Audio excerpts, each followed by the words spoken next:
प्राण की उत्पत्ति, स्थिति और लय आदि ये किस प्रकार होते हैं?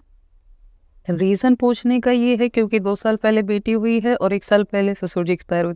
तो ये चीजें कैसे हो जाती हैं? बोलते तो हैं एक आत्मा होती है, वो आती है, वो कैसे आती है, कैसे रहती है और क्यों जाती? कर्मों पे डिपेंड करता है या फिर बस आता हो जाता है? यहाँ पे ट्रांसलेशन की प्रॉब्लम है कि जिसने ट्रांसलेट किया है उसने उसी तरीके से किया है जैसा उसको संस्कृत से हिंदी में समझ आया, जो उसकी खुद की अंडरस्टैंडिंग है। फिर दूसरा यहाँ पे प्रॉब्लम ये होती है कि एक हमारी खुद की अंडरस्टैंडिंग है जिस तरह से हम इसको इंटरप्रेट करते हैं। तो अगर बिल्कुल अनबायस्ड होकर के आराम से इसको समझा जाए तो यहाँ पे क्या पूछा जा रहा है? यहाँ पे ये पूछा जा रहा है कि ये प्राण कहाँ से उत्पन्न होता है। प्राण का यहाँ पे स्टैंड पॉइंट क्या है? ये जो हमारी ब्रेथ है या जो हमारी लाइफ एनर्जी है वो कहाँ से उत्पन्न होती है। तो इसका जवाब आपको आज की डेट में साइंस ज़्यादा अच्छे से दे सकती है। तो आपको देखना होगा कि किस चीज़ के लिए कहाँ पे रेफर करना है और कहाँ पर नहीं करना है। प्राण आत्मा नहीं है। आत्मा मतलब क्या होता है? मैं। प्राण इज वन ऑफ द पंचभूतास, जैसे धरती, जल, अग्नि, वायु, आकाश। तो प्राण मतलब क्या है? वायु है। यही जो वायु है ये अलग अलग तरीके से हमारी बॉडी में काम करती है। जैसे हम ब्रेथ ले रहे हैं तो उसको हम एक नाम दे सकते हैं, ब्रेथ छोड़ रहे हैं उसको एक नाम दे सकते हैं, ये ब्रेथ अंदर डाइजेशन चला रही है उसको एक नाम दे सकते हैं। तो है ब्रेथ ही, बट उसको हमने अलग अलग नाम दे दिए हैं। तो सबसे पहले ये समझना कि यहाँ पे किस स्टैंड पॉइंट से क्या बात कही जा रही है। इस सवाल का अगर आज आपको जवाब चाहिए तो इसका जवाब आपको साइंटिफिकली बहुत अच्छे से मिल सकता है, बहुत डिटेल में मिल सकता है। लेकिन अगर आत्मा का जवाब चाहिए वो साइंटिफिकली मिलना आपके लिए पॉसिबल नहीं है। तो ये भी समझना पड़ेगा कि अगर हम उपनिषद को स्टडी कर रहे हैं तो यहाँ पर बहुत सारे कॉन्ट्रडिक्शंस आपको नजर आएंगे। एक जगह पर कुछ कहा जाएगा, दूसरी जगह पर कुछ कहा जाएगा। तो जब भी कोई कॉन्ट्रडिक्शन नजर आए तो ये समझने की कोशिश करो क्या वो आत्मा के स्टैंड पॉइंट से कुछ कहा जा रहा है या अनात्मा के स्टैंड पॉइंट से कुछ कहा जा रहा है। जहां भी अनात्मा की बात हो रही है, अनात्मा मतलब क्या? जो मैं नहीं हूं। प्राण मैं नहीं हूं, इसको ध्यान से समझ लेना। हम ये समझते हैं कि मैं प्राण हूं, प्राण ही जिंदगी है, प्राण चल रहे हैं तो सब कुछ है, वरना कुछ भी नहीं है। मैं कहता हूं आज साइंस ने इतनी तरक्की कर ली है कि आपके प्राण चलते रहेंगे 10 साल तक, लेकिन कॉन्शियसनेस नहीं होगी। तो आप क्या कहोगे कि आप हो या नहीं हो? है सर, उस केस में भी है। कौन है? एक बॉडी है जहां पर ब्रेथ चल रही है, जिस बॉडी को और लोग देख सकते हैं, but you are not conscious of anything. You are not conscious of your memory, you are not conscious of all the senses. चाहे आपको कोई टच कर रहा है, चाहे कुछ कह रहा है, चाहे कुछ दिख रहा है, आपको कुछ भी नहीं पता है। तो आप नहीं हो। जिस वे में आप खुद को मैं बोलते हो, मैं अभी आत्मा की बात नहीं कर रहा हूं, मैं अभी बहुत सिंपल बात कर रहा हूं कि जिसको भी आप मैं बोलते हो, आप क्या समझते हो कि मेरा एग्जिस्टेंस मतलब प्राणों का एग्जिस्टेंस। प्राण चलने बंद हो गए तो मैं नहीं हूं, और प्राण चल रहे हैं तो मैं हूं। क्या यह बात सच है या झूठ है? अगर इसको इंक्वायर करना है तो जो मैंने क्वेश्चन पूछा उसका जवाब अपने आप से दो। अभी मैं क्या कर रहा हूं? अभी मैं उसकी बात नहीं कर रहा हूं जो सत्य है, मैं बात कर रहा हूं जो आपके अपने नोशंस हैं, आपके अपने बिलीफ्स हैं, उसको क्वेश्चन कर रहा हूं। इसको नीति नीति बोलते हैं, यानी कि पहले जो आप मानते हो पहले उसको हम नेगेट करेंगे ना, फिर आगे बढ़ेंगे। यहां पर ये जो क्वेश्चन पूछा जा रहा है वहां पर भी ये इंप्लाइड है कि ये जो क्वेश्चन पूछ रहा है या पूछ रही है वो भी लाइफ को इक्वेट कर रहे हैं प्राणों से, जैसे हम लोग सब करते हैं। जैसे अगर चेक करना है कि इंसान जिंदा है या मर गया है तो क्या करते हैं? यहां पे हाथ लगा के देखते हैं। जबकि जिंदा होने का एक्चुअल में मतलब क्या है ये अपने आप से पूछना पड़ेगा। सिर्फ ब्रेथ का चलना होना क्या जिंदगी है? या फिर कॉन्शियस होना, अवेयर होना जिंदा होना है? ऑब्वियसली कॉन्शियस होना, अवेयर होना। कि अगर आपके प्राण तो चलते रहे लेकिन आप कॉन्शियस नहीं हो अपनी पूरी जिंदगी में, तो आपका होना या ना होना बराबर है। तो आपको यह देखना होगा कि कहां पर किसकी क्या लिमिटेशन है। बहुत सारे लोग ऐसे मिलेंगे जो कहेंगे कि यहां पर जो लिखा है बस वो ही सच है, बाकी सब जो बातें हो रही हैं साइंटिफिकली वो सब बकवास है। दे आर प्रोपोगेटिंग मिस्टिसिज्म, मतलब वहां पर उन्होंने साइंस को नेगेट कर दिया। Science which is much more advance today than what it was thousands of years ago. तो अगर इन चीजों को आपको समझना है तो उसके लिए उपनिषद से बेटर साइंस है, यानी एक्सटर्नल वर्ल्ड को समझना है तो आपको साइंटिफिक नजर चाहिए। लेकिन अगर आत्मा को समझना है, यानी ज्ञान दो तरीके का हो गया, एक आत्मज्ञान, एक अनात्म ज्ञान। आत्मज्ञान को उपनिषद में ज्ञान बोलते हैं और जो अनात्म ज्ञान है उसको अज्ञान बोलते हैं। आत्मज्ञान को विद्या बोलते हैं और जो अनात्म ज्ञान है उसको अविद्या बोलते हैं। तो यहां पर बात विद्या की नहीं हो रही है, अविद्या की हो रही है इस वक्त, क्योंकि जो पूछ रहा है, जो क्वेश्चनर है, उसको भी ज्ञान नहीं हुआ है, वो ज्ञानी नहीं है, तभी पूछ रहा है ना। तो ये अज्ञान के स्टैंड पॉइंट से एक क्वेश्चन आ रहा है, यानी एक अज्ञानी पूछ रहा है, और वो अज्ञानी भी जो पूछ रहा है वो प्राणों के बारे में पूछ रहा है, यानी वो प्राणों को ही आत्मा समझ रहा है। अब अगर उसने प्राणों के बारे में पूछा है तो आगे जो गुरु हैं वो भी प्राणों के बारे में ही बताएंगे। लेकिन आप क्या कर सकते हो, अगर आप में बेसिक लेवल की इंटेलिजेंस है तो यहां पर बात हो रही है ब्रेथ से रिलेटेड, तो आप उस वर्स को स्किप करके फटाफट से गूगल कर सकते हो कि ब्रेथ एक बॉडी में कैसे आती है, कब आती है। आज हमें यह पता है कि प्रेगनेंसी के टाइम पे ही आ जाती है। यहां पर ये क्या इमेजिन कर रहे हैं कि किसी पॉइंट पे जाकर के आती होगी। किस पॉइंट पे आती है? कंसीव करने के बाद में कौन से हफ्ते में ब्रेथ आती है, हार्ट बीट कब शुरू होती है, ये जो ऑर्गन्स है वो कब बनते हैं, कैसे जो फीटस है वो डेवलप होता है। वो साइंस आपको ज्यादा अच्छे से बता सकती है, एग्जैक्ट बता सकती है। साइंस मतलब क्या? जिसको वेरीफाई करा जा चुका है, एक बार नहीं, दो बार नहीं, 1000 बार, अलग अलग इंस्ट्रूमेंट्स के थ्रू। तो अविद्या के लिए, अज्ञान के लिए, पहले ध्यान से समझ लेना, अविद्या और विद्या में फर्क समझ आ गया है। विद्या के लिए उपनिषद से बेटर, वेदांत से बेटर, भगवत गीता से बेटर और कुछ नहीं है। कोई भी ऐसी साइंटिफिक बुक नहीं है जहां पे आपको यह जवाब मिल सके कि मैं कौन हूं। साइकोलॉजिकली आपको आंसर्स मिल सकते हैं, but you are not your psychology. Mind के स्टैंड पॉइंट से आपको आंसर मिल सकते हैं, ब्रेन के स्टैंड पॉइंट से भी मिल सकते हैं, but you are not your brain, you are not your mind. यहां पर साफ कहा गया है। तो जब आत्मज्ञान की बात आती है तो Upanishad is the best solution, but जब अनात्म ज्ञान की बात आती है, यानी साइंस की बात आती है, देन आज जो हमारी साइंस है वो बहुत ज्यादा इवॉल्व हो चुकी है। लेकिन सर इसमें हम डिफ्रेंशिएट कैसे करेंगे? जैसे अभी इसी वर्ष की बात करें तो इसमें प्राण का जिक्र हुआ था, तब प्राण सुनते ही, जैसे अब मैं तो ज्ञानी नहीं हूँ, मुझे सच के बारे में नहीं पता, प्राण सुनते ही मेरे दिमाग में आएगा आत्मा, तो मेरे लिए वो आत्मज्ञान ही है। लेकिन आपके स्टैंड पॉइंट से जो आपने अभी बताया वो है अनात्मा। तो अब ये मुझे कैसे पता चलेगा कि मैं इसके लिए साइंस की तरफ जाऊँ या वेदांत की तरफ जाऊँ? जो भी बात बॉडी की हो रही है, बॉडी से रिलेटेड जो भी कुछ है उसके बारे में हो रही है, जो भी कुछ साइंस के दायरे में है, आज ये तो पता है ना हमको साइंस के दायरे में क्या है, जो भी उससे रिलेटेड बात हो रही है वो सब अनात्मा है। जिसके बारे में साइंस कभी बात नहीं करती है, दुनिया की किसी साइंटिफिक बुक में उसके बारे में कुछ नहीं लिखा हुआ है, वो आत्मा है। सर क्या आत्मा को जानने के लिए अनात्मा को जानना जरूरी है? आत्मा को जानने के लिए पहले इस फर्क को करना जरूरी है कि आत्मा क्या है और अनात्मा क्या है, और ये शुरू में जरूरी है। इसको बोलते हैं नेति नेति नेति नेति नेति, यानी कि आप नहीं नहीं करके आगे बढ़ रहे हो। पहले आपको ये तो समझ आए कि क्या नहीं है, फिर एंड में जो बचा रह जाएगा वो ही सत्य है। यानी जो अभी है और थोड़ी देर में नहीं है वो सब अनात्मा है, जो भी टाइम में है वो सब अनात्मा है, जो भी स्पेस में है वो सब अनात्मा है। बट टाइम और स्पेस का जो कॉन्सेप्ट है वो जिसमें है वो आत्मा है। बट मैं क्यों कह रहा हूं आत्मा साइंस का विषय नहीं है? क्यों? क्योंकि ऐसा कोई इंस्ट्रूमेंट नहीं है जिससे आप खुद को देख सको। शीशे में आप बॉडी को देख सकते हो, माइक्रोस्कोप से आप ये देख सकते हो कि बॉडी किस तरह से काम कर रही है, आप एक्सरे मशीन के थ्रू बॉडी के आर पार भी देख सकते हो। बट आत्मा को कैसे देखोगे? ऐसी कौन सी एक्सरे मशीन है, ऐसी कौन सी एमआरआई है जिससे आप ये देख लोगे कि मैं कौन हूं? तो उसका एग्जिस्टेंस कैसे प्रूव होगा? That is at a subjective level. मतलब दो तरह की दुनिया हो गई, एक है सब्जेक्टिव, एक है ऑब्जेक्टिव। ऑब्जेक्टिव मतलब क्या है? जो भी हमारी जो 5 इंद्रियां हैं उसके दायरे में आता है, वो आपके लिए भी है, मेरे लिए भी है, तो वो साइंस के लिए भी है। तो बहुत सारे इंस्ट्रूमेंट्स बन गए हैं जिसके थ्रू उसको ऑब्जर्व किया जा सकता है, उसको ब्रेक डाउन किया जा सकता है। जैसे ही इंस्ट्रूमेंट को आप चेंज करते हो तो what you are looking at also changes. Quantum physics में इसको ऑब्जर्वर ऑब्जर्व्ड इफेक्ट बोलते हैं, वेव पार्टिकल थ्योरी बोलते हैं। अब वहां पे वो गड़बड़ क्या कर रहे हैं?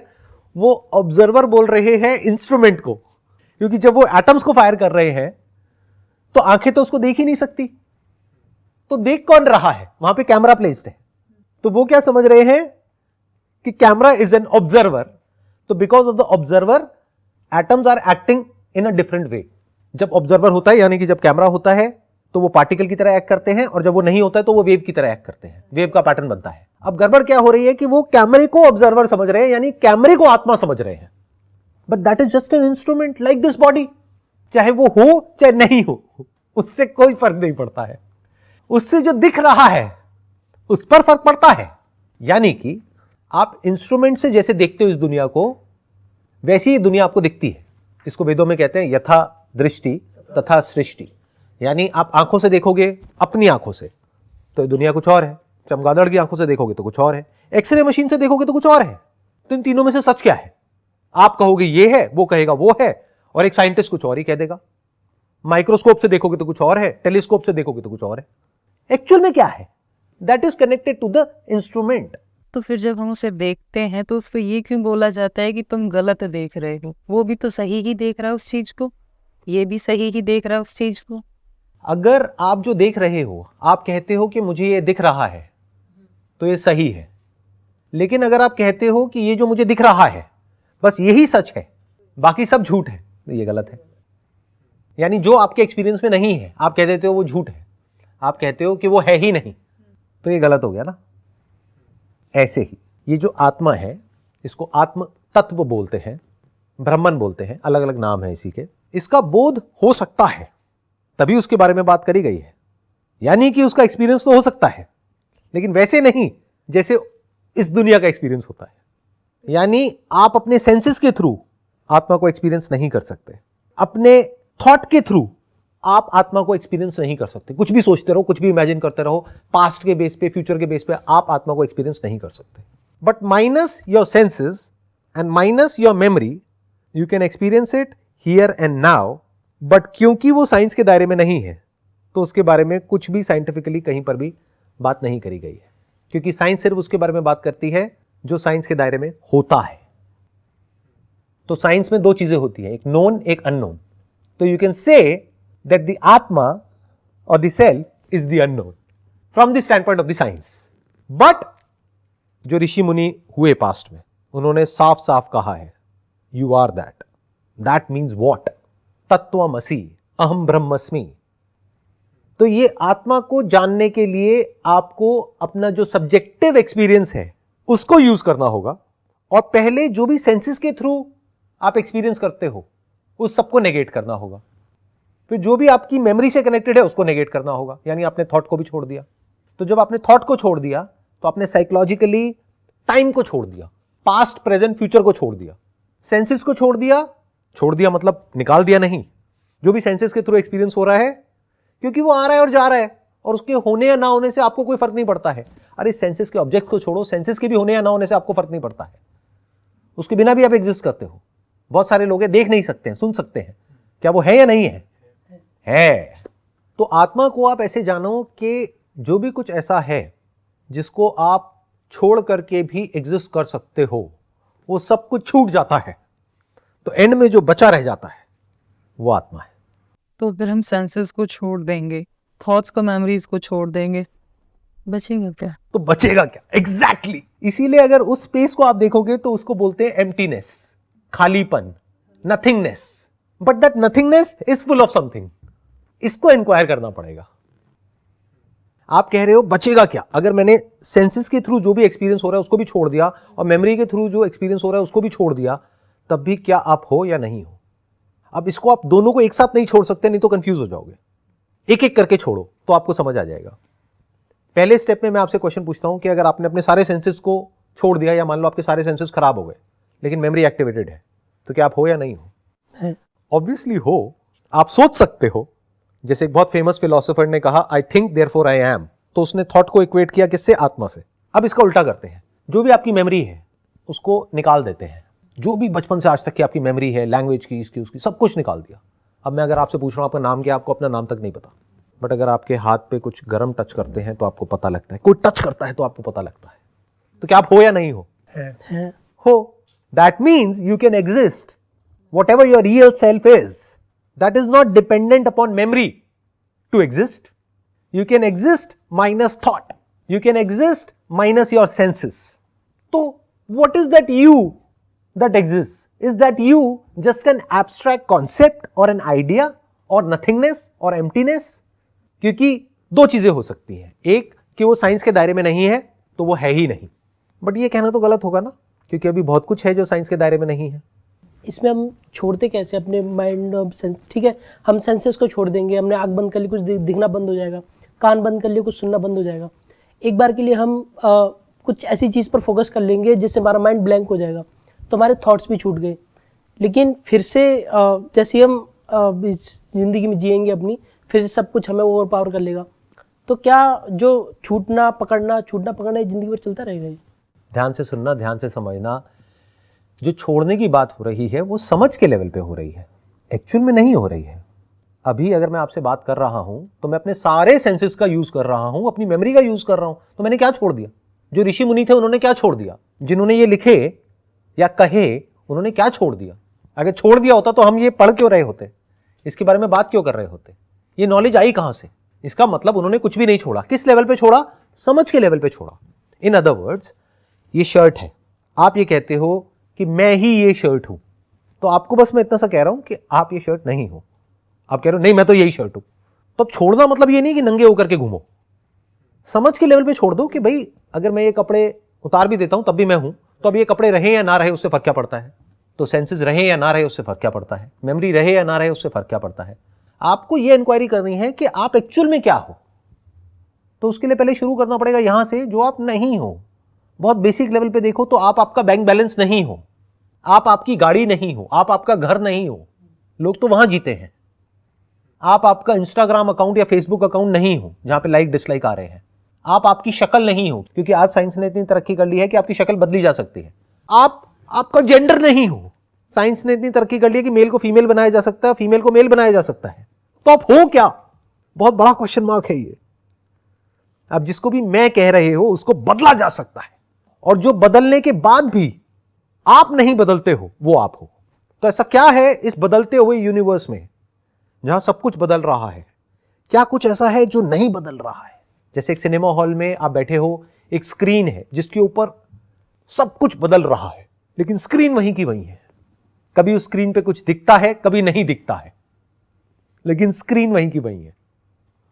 तो आगे क्या कहा जा रहा है यहां पर? किस प्रकार इस शरीर में आता है? Again a wrong question.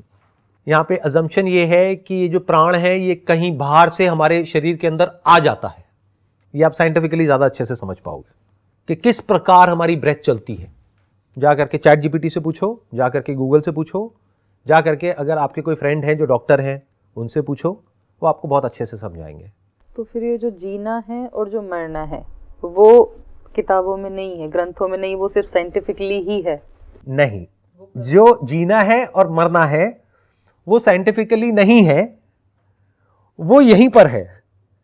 लेकिन जो बॉडी का जीना है और बॉडी का मरना है वो साइंटिफिकली आपको ज्यादा अच्छे से समझ आएगा। एक बॉडी होगी साइंटिफिकली, और फिर बोलते हैं हमारे धर्मों में कि ये कर्मों पे डिपेंड होता है, जो भी तुम बीमार हो रहे हो या अभी जिस टाइम पे तुम मर रहे हो, वो फिर कैसे, वो कैसे जीन्स को, हमारे कर्म हमारे जीन्स को कैसे चेंज कर देते हैं जल्दी मरने के लिए? इसको बहुत ध्यान से समझना होगा। ये जो कर्मों वाला टॉपिक है, अब अगर आप चाहते हो कि इस टॉपिक को मैं टच करूं तो I can go ahead with this topic, but it's going to be very complex and very different from जैसा आज तक आप सुनते आए हो या मानते आए हो, उस सबसे बिल्कुल अलग होगा। तो आपको बड़े ध्यान से मेरी बात को सुनना होगा, तब इस बात को समझ पाओगे, नहीं तो सुनते ही कहोगे ये क्या बकवास है, कुछ समझ नहीं आएगा। लेकिन जो मैं कहूँगा उसको दुनिया की कोई ताकत चैलेंज नहीं कर सकती, क्वेश्चन नहीं कर सकती। आप प्लीज सर बताओ, क्योंकि हम ज्यादातर जो पॉपुलेशन है ये ही जानते हैं। दो मिथ्स में है, साइंटिफिकली जो हो गया वो भाई बॉडी जी रही है, मर रही है, खत्म। एक अगर ग्रंथों को पढ़ लेते तो होता है कि कर्मों के हिसाब से जीते और मरते हैं। ये कर्म से हमारे घर में आया है या आई है, और अपने कर्म से ये चला गया है, चला गई, जो भी है, हम यही चल रहे हैं। मैंने अभी क्या कहा था थोड़ी देर पहले, जो भी अनात्मा के लेवल पे होता है उसको अगर आपको समझना है तो ज़्यादा अच्छा ऑप्शन क्या है कि आप स्क्रिप्चर्स के थ्रू समझो या साइंटिफिकली समझो। साइंटिफिकली दोनों तरीके से समझते हैं। स्क्रिप्चर्स कहते हैं कि आत्मा यानी कि आप, यानी कि मैं, यानी कि हम, जो भी हम एक्चुअल में हैं, आत्मा ना पैदा होती है ना मरती है। आत्मा को ना वायु सुखा सकती है, ना अग्नि जला सकती है, ना जल भिगा सकता है, ना कोई शस्त्र काट सकता है। आत्मा नित्य है, आत्मा अखंड है। नित्य मतलब जो थी है और रहेगी। आत्मा सत्य है। सुनी है ये सारी बातें? ओम ही आत्मा है। ओम जो आप हर जगह लिखा हुआ देखते हो या अपनी एग्जामिनेशन शीट पे लिखते थे ऊपर, ओम, वो ओम ही आत्मा है। एक ओम इत्येतद अक्षरम इदम सर्वम। ओम ही वो अक्षर है, यानी कि सिंबल है ऑफ द आत्मा। आत्मा सनातन है, आत्मा पुरातन है, आत्मा का जन्म नहीं होता है, आत्मा का मरण नहीं होता है। आत्मा मतलब क्या? मैं, आप, यानी आप पैदा नहीं होते हो, आप मरते नहीं हो। तो जब पैदा नहीं होते हो तो पुनर्जन्म किसका? आत्मा न करता है न भोगता है। तो कॉन्सेप्ट ऑफ कर्मा कहां गया? यह है स्क्रिप्चर्स के पॉइंट ऑफ व्यू से। अब समझते हैं साइंटिफिकली, क्योंकि जो आपका क्वेश्चन है वो आत्मा के बारे में नहीं है, वो अनात्मा के बारे में है। जब आप पूछ रहे हो कि हम कैसे पैदा होते हैं, कैसे मरते हैं, तो you are talking only about the body, that's it. You have got no idea about anything else other than the body. तो अब बात आती है कि कर्मों का कॉन्सेप्ट कहां से बीच में आ गया? कर्म किसके? आत्मा तो ना कुछ करता है ना भोगता है। Atma is free from all kinds of karmas, whether positive और नेगेटिव। तो कर्मा किसके और फल किसके? तो ध्यान से समझो, लॉ ऑफ कर्मा क्या है अगर मेरे को 2 लाइनों के अंदर अंदर बताना हो। जो एक करता है उसका असर सब पर होता है, और जो सब करते हैं उसका असर एक पर होता है। This is law of Karma. अब ये समझना इतना आसान है कि आप सुनकर के कहोगे अरे हां ऐसा ही तो होता है दुनिया में। लेकिन अब प्रॉब्लम क्या है कि आप स्क्रिप्चर्स को यूज करोगे इसको समझने के लिए, बिकॉज ये जो कर्म फल है, कर्म कांड है, this is part of the Vedas but not Vedanta. Vedanta means the essence of all Vedas, the supreme knowledge of Vedas. Vedas means knowledge, जैसे Ayurveda, knowledge of the body, knowledge of health, knowledge of diseases, that is also part of the Vedas but not of the Upanishads. और अगर उपनिषद में ऐसी बातें मिलेंगी भी तो वो क्वेश्चनर के एंगल से मिलेगी, यानी जो शिष्य है, जो अज्ञानी है, उसके स्टैंड पॉइंट से मिलेंगी। तो लोग क्या कहेंगे, देखो वहां पर वो लिखा हुआ है। बट जो गुरु है उसके स्टैंड पॉइंट से ये सब कहीं कुछ नहीं मिलेगा, वो सब कुछ नेगेट कर देगा। शिष्य उल्टे सीधे सवाल पूछेगा, गुरु जाकर के सब काट देगा। गुरु कहेगा नहीं ये ऐसा नहीं है, ऐसा नहीं है, ऐसा नहीं है, ये नहीं है, ये नहीं है, ये नहीं है, ये नहीं है। कुछ भी पूछते रहो वो कहेगा नहीं है। एंड में क्या है उसके बारे में गुरु कुछ नहीं कहेगा, मौन हो जाएगा। तो अब सवाल उठता है कि जो कॉन्सेप्ट ऑफ कर्मा है ये जैसा हमें लगता है वैसा है? क्या वो सुनने में इंटरेस्टेड हो? क्योंकि वो सुनने में इंटरेस्टेड हो तो मैं वही बोल देता हूं जैसा आज तक आप सुनते आए हो। मतलब क्या कि आप आत्मा नहीं हो, आप जीवात्मा हो, और आपके कुछ संचित कर्म है, उसके हिसाब से आपका पुनर्जन्म होता है, और आपके जो भी कर्म है उसके हिसाब से आपको फल मिलता है। और एक दिन ऐसा आता है जब आप अच्छे कर्म करते हो, उससे आपके बुरे कर्म कट जाते हैं, फिर आपको मोक्ष मिल जाता है, फिर आपका पुनर्जन्म नहीं होता है। यही वो कॉन्सेप्ट है, यही वो आइडिया है जो आप सबके दिमाग में बैठा हुआ है। एम आई राइट और रॉन्ग? Right sir. तो ये तो वो था जो आप सुनना चाहते हो। नहीं, ये हम सुनना नहीं चाहते, हम इसके ऊपर जानना चाहते हैं कि सच क्या है। जो ये हम जानते हैं ये सही है या गलत है? आप खुद दिमाग लगाओ, मैं नहीं बोलूंगा, क्योंकि अगर मैं कहूंगा तो लोग कहेंगे कि भाई मैं कौन होता हूं ये बोलने वाला। अभी जो बात मैंने कही, क्या उसको आप साइंटिफिकली, स्पिरिचुअली, अपनी कॉन्शियसनेस के अकॉर्डिंग, अपनी बुद्धि के स्तर पर, लॉजिकली, हर तरीके से वेरीफाई कर सकते हो? नहीं कर सकते। यानी क्या कि जो एक करता है उसका असर सब पर होता है, और जो सब करते हैं उसका असर एक पर होता है। सब में क्या आ गया? ये पूरा का पूरा यूनिवर्स आ गया। एक प्राणी नहीं आया, जानवर भी आए। यानी इंसान जो कर रहा है उसका असर क्या जानवरों पे आ रहा है या नहीं आ रहा है? आ रहा है। इंसान जो कर रहा है, यानी हम सब ने मिल करके जो किया, उसकी वजह से ये जो हमारी सिटीज है वहां पर पोल्यूशन है, और कुछ सिटीज ऐसी हैं जो दुनिया की सबसे पोल्यूटेड सिटीज में से एक है। तो अब इस पोल्यूटेड सिटी में जो बच्चा पैदा हो रहा है, क्या ये उसके कर्म है? सोचो, थोड़ा सा दिमाग लगाओ अपना भी। वो बच्चा पैदा हुआ क्योंकि उसके माँ बाप वहां रहते हैं, लेकिन उस सिटी में जो पोल्यूशन है वो उस बच्चे की वजह से नहीं है। उस पोल्यूशन की वजह से उस बच्चे को कोई ऐसी बीमारी हो गई जिसकी वजह से ना वो जी सकता है ना वो मर सकता है, जिंदगी मौत से भी बदतर है। तो इस बच्चे के खुद के कर्म नहीं है, ये हम सबके कर्म है। इस दुनिया में बहुत सारी सिटीज ऐसी हैं जहां पर के एक फीमेल अकेले घर से बाहर नहीं निकल सकती रात को। क्या ये उसके खुद के कर्म है या उस पूरी सोसाइटी के, उस कम्युनिटी के, वहां का जो लॉ एंड ऑर्डर सिस्टम है, वहां की जो गवर्नमेंट है, और गवर्नमेंट को जिन्होंने इलेक्ट किया है यानी कि लोग, उनके कर्म है?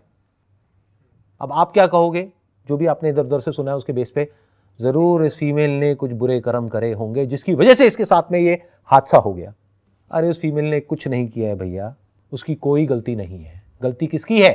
पूरी की पूरी सोसाइटी की है, एजुकेशन सिस्टम की है।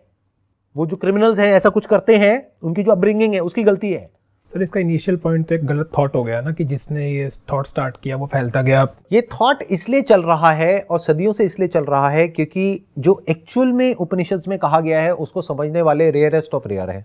आत्मा और अनात्मा के बीच में फर्क कर सकें, इसको विवेक कहते हैं। तो विवेकी लोग बहुत कम है जो एक्चुअल में विवेकी है। बहुत सारे गुरु हैं जो एक्चुअल में गुरु घंटाल हैं और आप उन्हीं को सब कुछ मानते हो, तो बढ़िया है आपके लिए। अब जा करके उस गुरु से क्वेश्चन पूछो कि ये जो बच्चों को बीमारियां हो रही हैं किस वजह से हो रही है। ये बच्चा एक ऐसे घर में पैदा हुआ जहां पर कुछ खाने के लिए भी पैसा नहीं है, भुखमरी है, मैल न्यूट्रिशन है, किसकी गलती है? उस बच्चे की है, पूरी की पूरी सोसाइटी की है, हमारी है। तो लॉ ऑफ कर्मा को हम की नजर से देखना पड़ेगा। अब वो हम की नजर किसी के अंदर होनी चाहिए, तब वो लॉ ऑफ कर्मा को समझ सकता है। जो मैं के स्टैंड पॉइंट से लॉ ऑफ कर्मा के बारे में बात कर रहा है वो अज्ञानी है।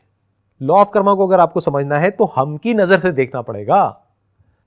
हम कुछ गलत कर रहे हैं इस प्लेनेट पर जिसकी वजह से कुछ हो रहा है, जिसको ग्लोबल वार्मिंग बोलते हैं। अब इसमें मैं कहां से आया?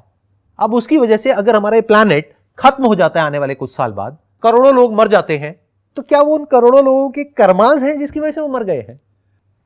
उनसे पहले जो लोग गए उन्होंने जो कर्म करे, यानी हमने जो कर्म करे, उसका फल कौन भुगतेगा? आने वाली जनरेशन भुगतेंगी। So simple. तो क्या मैं ये कह रहा हूं कि कर्म फल होता ही नहीं है? अब यही गड़बड़ हो जाती है।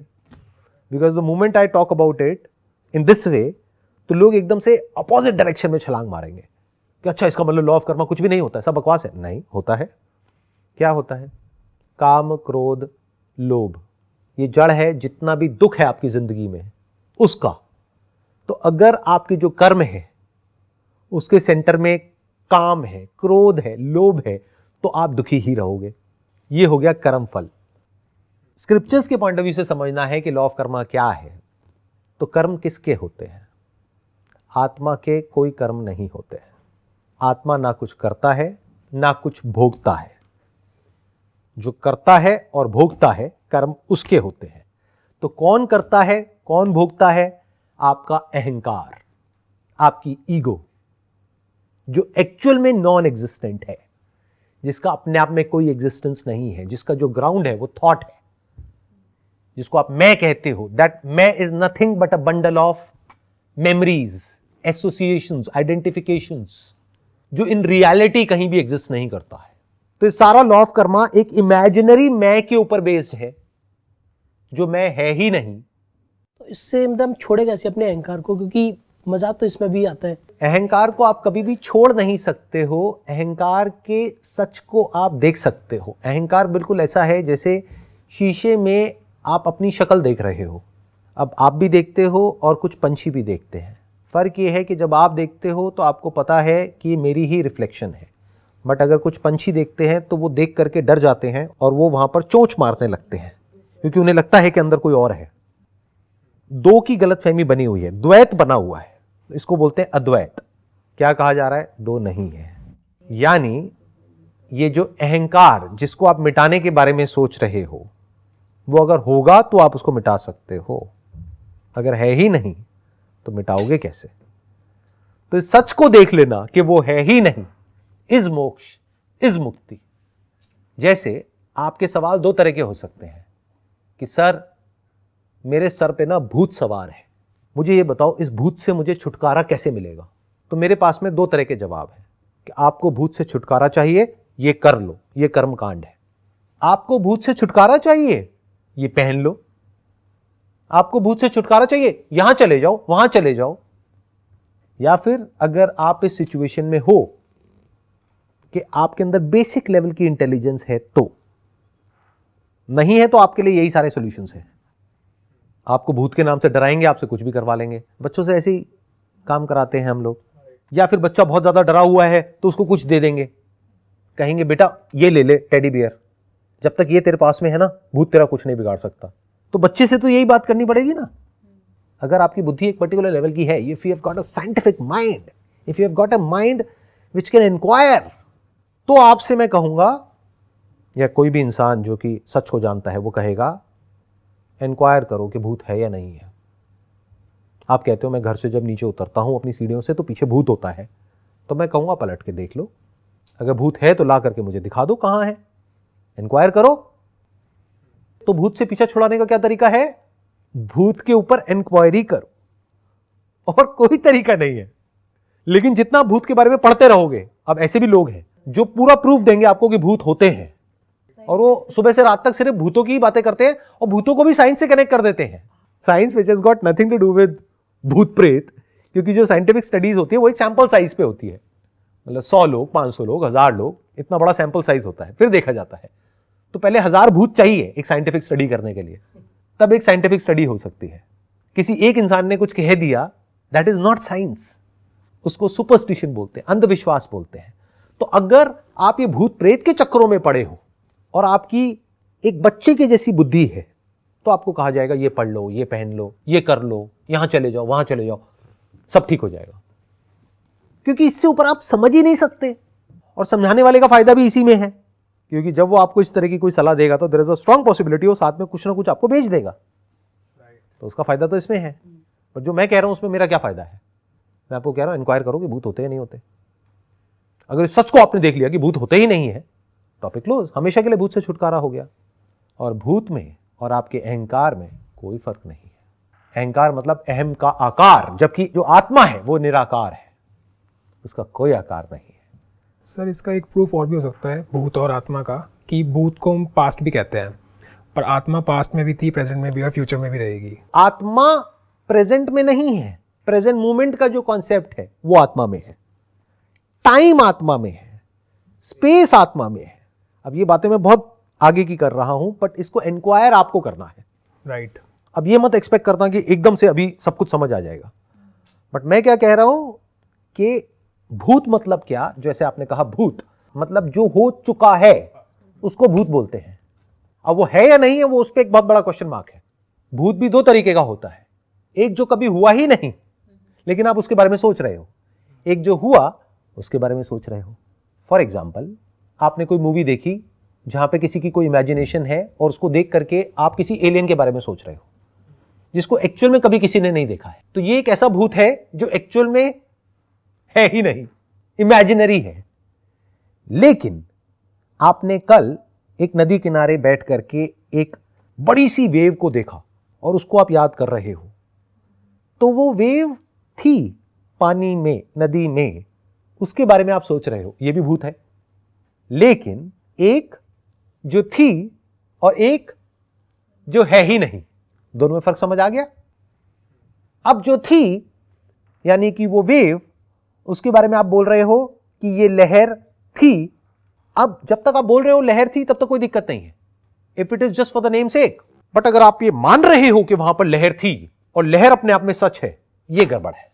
लहर वहां पर एक्चुअल में नहीं थी, छू के दिखाओ कहां थी। जिसको आप छू रहे हो वो पानी है, जिसको आपने देखा वो पानी है। जिस वक्त लहर थी उस वक्त पानी था, लहर के बनने से पहले पानी था, लहर के मिटने के बाद पानी था। तो सत्य है पानी। तो अगर आप कहते हो कल मैंने पानी की एक फॉर्म को देखा जिसको हम चाहे तो लहर बोल सकते हैं, तो कोई दिक्कत नहीं है। बट आपने लहर को तो देखा, अब पानी के बारे में आपको कोई अता पता ही नहीं है, और आप कह रहे हो लहर ही सच है, पानी नाम की इस दुनिया में कोई चीज नहीं है। तो ये भूत अपीयरेंस के लेवल पे तो एग्जिस्ट करता है, बट एक्चुअल में उस भूत का सच आपको नहीं पता है। अगर इसी पानी के एग्जांपल से मैं आपको बताऊं, कॉन्शियसनेस है, इसको क्वेश्चन नहीं किया जा सकता, क्योंकि जो क्वेश्चन करेगा उसको क्वेश्चन करने के लिए भी कॉन्शियसनेस का होना जरूरी है, थॉट के होने के लिए भी कॉन्शियसनेस का होना जरूरी है, किसी भी एक्सपीरियंस के लिए कॉन्शियसनेस का होना जरूरी है, साउंड को सुनने के लिए भी कॉन्शियसनेस का होना जरूरी है। कॉन्शियसनेस है, इसको क्वेश्चन नहीं किया जा सकता। लेकिन अगर आप कहते हो कि मेरी ये बॉडी कॉन्शियस है और बॉडी ही कॉन्शियस है, या फिर मेरे जो प्राण हैं यही कॉन्शियसनेस है, तो गड़बड़ हो गई।